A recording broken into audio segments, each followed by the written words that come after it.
So, 'Mahindra Thar Roxx' కొనాలంటే salary ఎంత ఉండాలో ఇప్పుడు మనం చూద్దాం.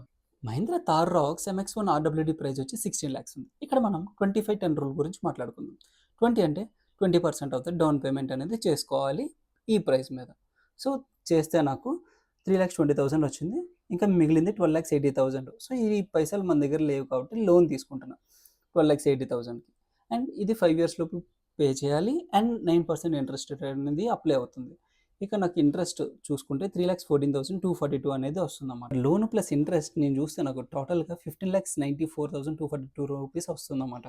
ఇది నేను పే చేయాల్సింది 5 ఇయర్స్ లోపు. అంటే నాకు మంత్లీ ఎంత పడుతుందో చూస్తా. సో, డివైడెడ్ బై 60 మంత్స్ చేస్తే నాకు 26,570.7 వస్తుందన్నమాట. సో, ఈఎంఐ ఎంత వచ్చింది? 26,570 రూపీస్ నేను పే చేయాలి. ఇక 10 అంటే 10% of the monthly salary EMI కింద పే చేసుకోవాలని చెప్పి రూల్ పెట్టుకున్నాం.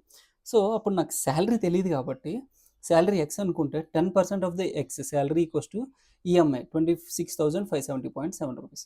సో, ఎక్స్ ఈక్వల్స్ టు అలా క్యాలిక్యులేట్ చేస్తే నాకు 2,65,707 రూపీస్ వస్తుంది. అంటే నాకు అరౌండ్ 2,66,000 వస్తే ఎలాంటి ఇబ్బందులు లేకుండా లోన్ క్లియర్ చేసి మహీంద్రా థార్‌ని వాడుకోవచ్చు.